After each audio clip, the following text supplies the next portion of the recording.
მოგესალმებით ძვირფასო ტელემოყრილო, ჩვენ წვეთ კონსერვატორის გამოშვებას. ახალს სალაპარაკოდას ათქმელი ბევრია. ერთი ევროკავშირზე მინდა გითხრათ ევროდებილებზე. მაგალითად, ჩვენი განუყოფელი ჩვენი ესე იგი მუდმივი მეგობარი ბალტიისპირის ერთ-ერთი ქვეყანა ლატვია აუქმებს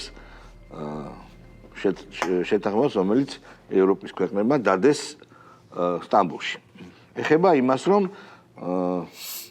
ძალადობას გძალავს, ანუ ქალის მიმართ ძალადობა ახალ რანგში გადაჰყავს და საქართველოს მოაწერა ხელი და ფემიციდის შემთხვევები ამ შეერთების შემდეგ, აი ამ ხელშეკრულებასთან შეერთების შემდეგ შემცირდა. და ძალიან მაგარია, რას აკეთებს ლატვია. ლატვია გამოდის ამ ხელშეკრულებიდან ოღონდ. ფორმულირება იცით რა არის? ლატვიის ხასიათს, ეროვნულ ტრადიციას არ შეესაბამება ეს. შენ ხვდებით რა ხდება და ევროპა რა თქმა უნდა ხმას არიღებს. ანუ ლატვიის მრავალ ათასწლიანი, ანუ ისეთი ბრუტალური და მასკულინური საზოგადოებაა ლატვიაში, რომ აი ესეთ შეთანხმებები მათ მასკულინურობას აკარგინებს, ხო? ბევრი სხვა მიზეზის მოყვანა შეიძლება თუ რატო არის ეს საშინელი ევროპა, მართლაც სამწუხარო დღევანდელი საშინელი ევროპა ორმაგ და სამაგ სტანდარტებში, მაგრამ ეს არის ყველაზე დიდი უტიფრობა, რაც მე მინახავს. მოდი ვილაპარაკოთ იმაზე, თუ რა დღეშია ევროპა. მაგალითად, ერთ-ერთი ესე იგი მთლელი ამისი არის რუსეთ-უკრაინის ომი, ხო? და ჩართულობა ევროპის. ტრამპმა პრაქტიკულად გადააბარა ფინანსური ტვირთი ევროპას. და ევროპა აქნევს ერთ ადგილს, იმიტომ რომ არ შეუძლია ამ ტვირთვის ზიდვა. მას არ შეუძლია ერთდროულად საკუთარი არმიის გაზდა და შეერაგების გაზდა, რომ ხარჯი იზრდება და ასევე უკრაინის კვება.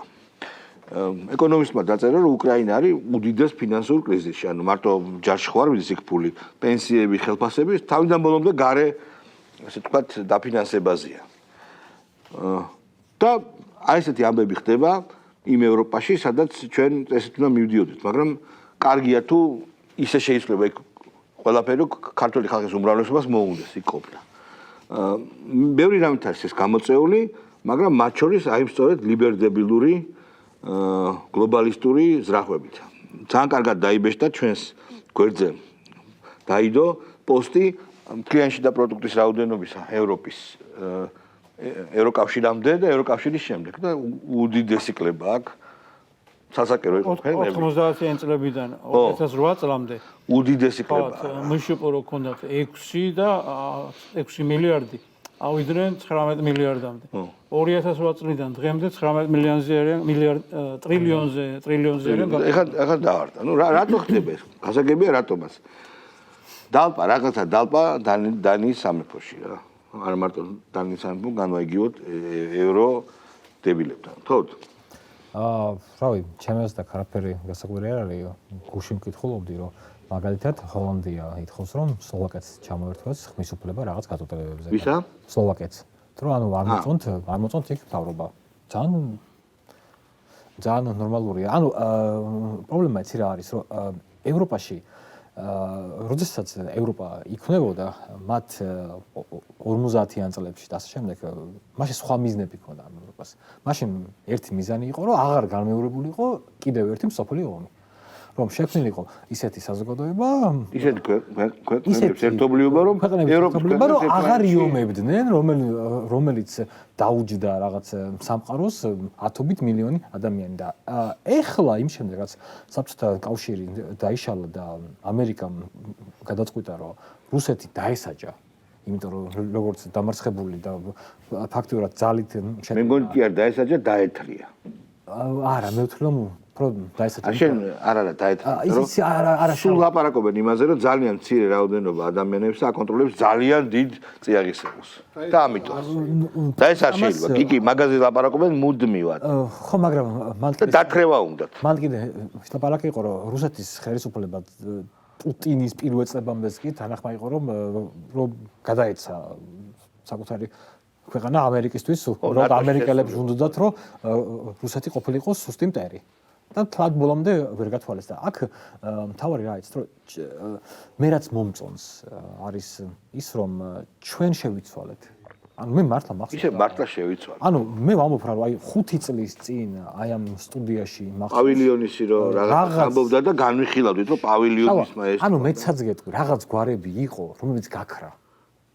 ნუ არა მარტო იმიტომ რომ არჩევნები შვედეთის ისა ბილდი კი არა ერთხა იმას კარლბილდი მექტამერო იყო რა ეკვა რაღაცა სახელიც კი არ გვახსოვს ანუ ადამიანები მიშა ზმაკაცი ანუ ადამიანები რომელთა განცხადების გამო ქვეყანაში ეროვნული გლობა ქონდა ხომ ახსოვს ახლა ხო დღეს აღარ არსებობენ ანუ ჩვენ დავივიწყეთ იმიტომ რომ ჩვენთვის მათი აზრი არის უნდა თან ჩავ არის ერთი დეტალი რა რომელსაც ჩვენ უნდა ვილაპარაკოთ საქართველოში გვაქვს განგრძობადი დიდი ეკონომიკური ზრდა ჩვენ გვაქვს ისეთი ეკონომიკური ზრდა რომლის გაგრძელების შემთხვევაში ჩვენ აღარ დაგვჭირდება ევროკავშირი მესმის ეს იმ ადამიანებისთვის რომელსაც ეკონომიკური განათლებაზე თუ წარმოდგენა აქვთ რელიგიური მათი ლიბერალური რელიგიური შეხედულებების მივაყენებ შევაწყობას მაგრამ ეს ზრდა რომ ჩვენ გავაგრძელოთ 10 წლის განმავლობაში ევროკავშირი არაფერში არ დაგვჭირდება იმიტომ რომ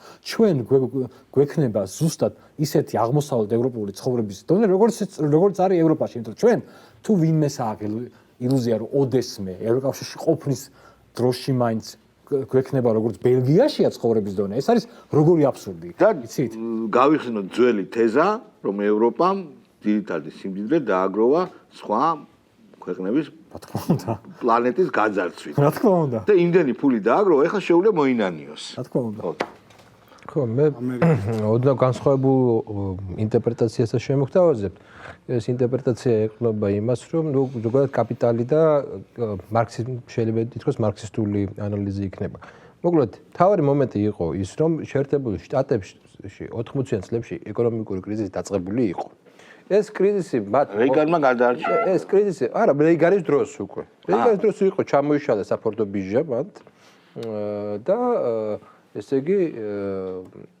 დონ ჯონსის კრიზისი იყო საფინანსო კრიზისი ინდექსი ჩამოიშალა 33%-ით იყო ზოგიერთი ეკონომიკა ავსტრალია მაგალითად დასავლური იმაში რაც იყო ხო ზოგიერთი ეკონომიკა ისე ჩამოიშალა და ელოდებოდნენ სერიოზულ კრიზისს მაგრამ პარალელურად გაჩნდა მეორე მნიშვნელოვანი რამ ეს იყო საბჭოთა კავშირის დანგრევა ამ საბჭოთა კავშირის დანგრევამ ისე გამოაცოცხლა ისე გამდიდრა და ისე გაძლიერა დასავლეთი რომ მთელი 40,000 ქარხანა გაიყიდა საბჭოთა კავშირიდან. პირველ 10 წლებში 10 მილიონი არა ჩვეულებრივი ადამიანები, არამედ მაღალკვალიფიციური მუშახელი წავიდა. ბაზარი, რომელიც აქამდე დახურული იყო, ევროპის დასავლური კომპანიები შევიდნენ. ნაგავი შეიტანეს პირდაპირ, გაჩნდა ბაზარი. ეხლა თავარი მომენტი რა არის? რატომ ხდება ეს და რატომ არის ევროპა ცუდ მდგომარეობაში? მიზეზი იმიტომ არის, რომ ეხლა ერთი ის რომ ჩინეთის ბაზარის გახსნა პირიქით არის, იმიტომ რომ ჩინეთი ჩართულია გლობალურ ეკონომიკაში და ამ ვაჭრობაში აღმოჩნდა რომ ჩინეთის არგებლობს და ესენი მარცხდებიან, ანუ იმ ლოგიკით თელი აწლეულების ლოგიკით იყო ის რომ თავისუფალ ვაჭრობით დასავლეთი მდიდრდებოდა და ბოლო რამოდენიმე აწლეულია სადაც ჩინეთი მდიდრდება, იმიტომ რომ ინდუსტრიული პოტენციალი გადავიდა იქ. და მეორე თავარი რომელი ბაზრით უნდა გადარჩეს შეერთებულ შტატები.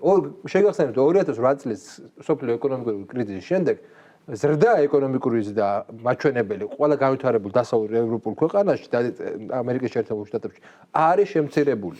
და ეხლა სწორედ იმით რომ უკრაინა რუსეთის ომი დაიწყო და ის რომ მთელი რიგი ეს ინვესტიციები იქნება ეს ბაზარი რაც ქვია ევროპული ბაზარი და ინდუსტრია და ასე შემდეგ იწყებს გადასვლას და გადავიდა და ამერიკას და ამერიკა ყიდის უკვე ევროპაში, მას ამერიკას უნდა საკუთარი თავის გადარჩენა ევროპის ხარჯზე.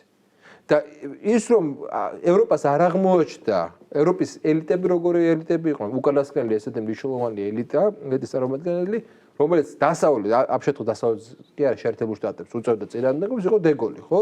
რომელიც ნატოდან გამოვიდა საფრანგეთში. ნატოდან გამოვიდა, მოითხოვა იქ საფრანგული ოქროს ფონდი წამოიღო საცავიდან ინახება შეერთებულ შტატებში. რო წამოიღო, მაშინ მოეწყო ეგრეთ წოდებული ახალგაზრდული რევოლუცია 1968 წლის, ხო?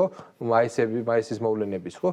ეს სწორედ იგივე მეთოდი იყო, სწორედ ისეთმა ახალგაზრდებმა მოაწყოს რევოლუცია დღეს. აკაცუკება. ხო, აკაცუკება. აკაცუკების ბაბუები. და ეხლა რა მომენტია, რომ ევროპის ხარჯზე გადარჩენა უნდა შეერთებულ შტატებს. ეს არის მთელი ლოგიკა. ევროპა როგორც კეთილდღეობის სახელმწიფო, როგორც დიდარი კონტინენტი, ხო? წარსულს უნდა ჩაბარდეს და ამით შეერთებულ შტატებს უნდა კი ბატონო, რიტორიკული შეკითხვა ჩვენ რა გაგვინდა მანდ, ხო? ხო, ну, ეს არა მარტო რიტორიკული შეკითხვა, არამედ რეალ ჩვენი მომდევნო 2-10 წლეული დეკადის რაღაც გეოპოლიტიკური, ასე ვთქვათ, ეს არის რა, სახელმძღვანელო დილემა, ხო, ანუ ნახეთ, ჩვენ ახლა ამ შემთხვევაში რა უნდა ვქნათ ჩვენ ჩემი აზრით, რა.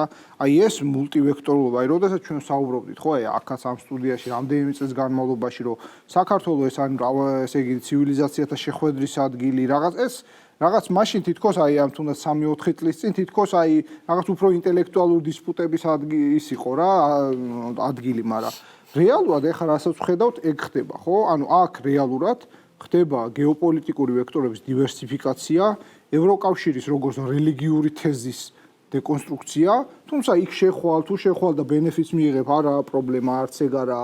მეორე მხრივ ხდება ის, რომ რუსეთის არ გაღიზიანების პოლიტიკა და ეკონომიკური ბენეფიტების მიღება ვაჭრობის მიმართულებით და ჩინეთის შემოყვანა, ასე ვთქვათ, შუადერეფნის მიმართულებით და ასევე რეგიონის მოთამაშეებთან თბილი ურთიერთობა. ეს არის ის რაც უნდა იყოს ქართული სახელმწიფოს და არის საბედნიეროდ უკვე შემდეგი რა გეოპოლიტიკური 20 წლეულის ალბათ რა ვიცი სახელმძღვანელო, ხო?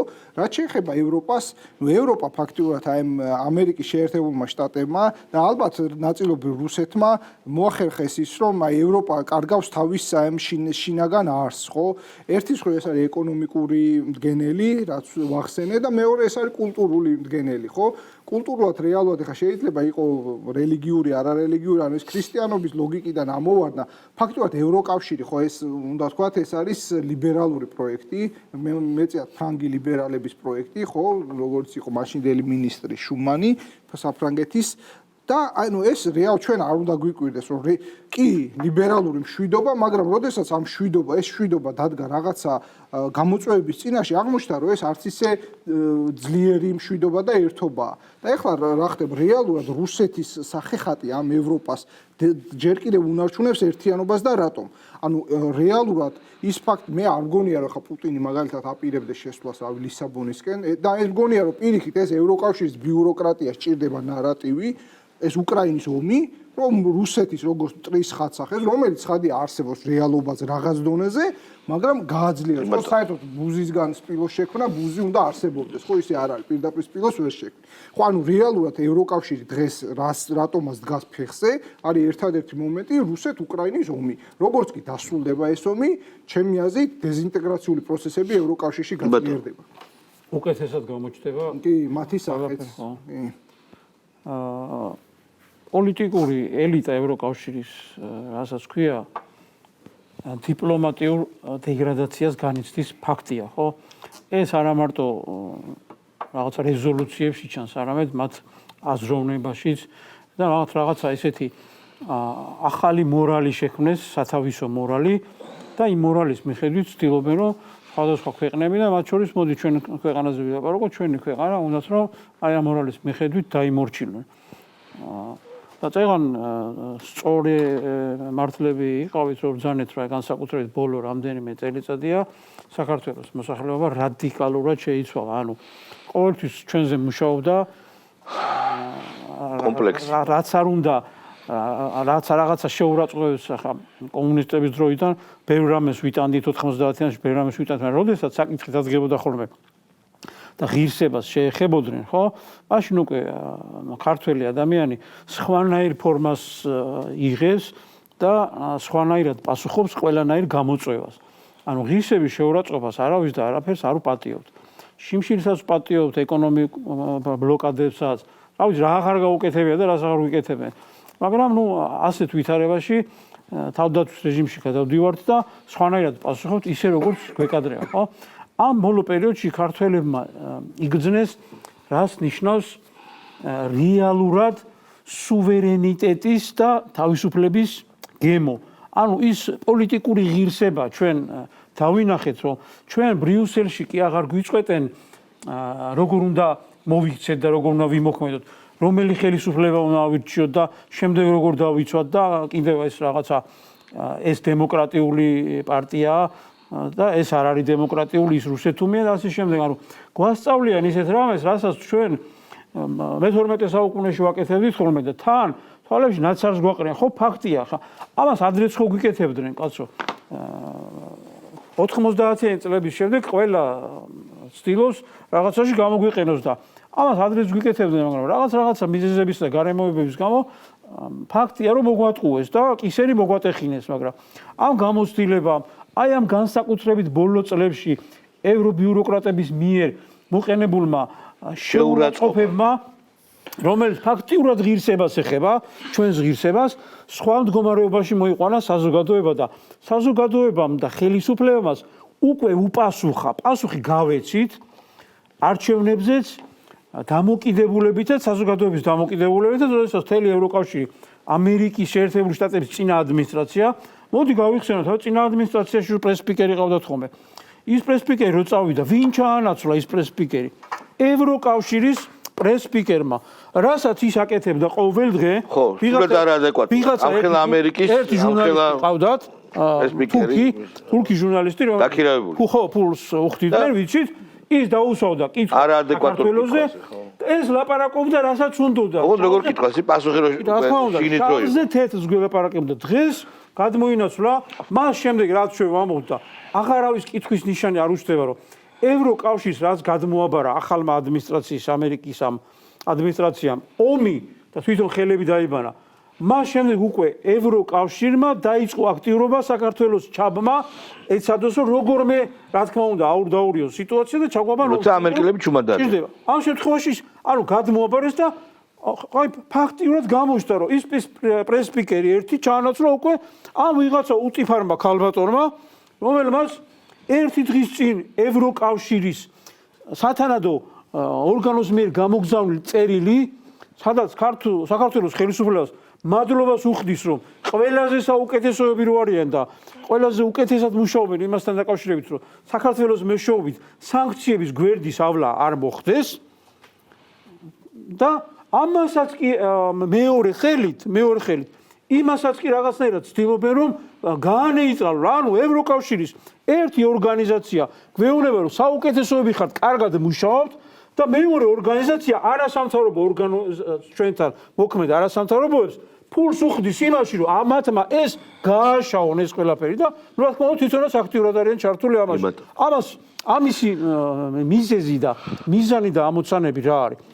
არ ვიცი, ახლა ამ ყველაფერს ადამიანი ხო ხედავს და უყურებს. ლატვიაში, წეგარ ახსენე ლატვიის მაგალითი. გავანებოთ ისინი საიდან გამოვიდნენ და მათ რა შეესაბამებათ. აგერ არის რამდენიმე დღის მაგალითი, ხო?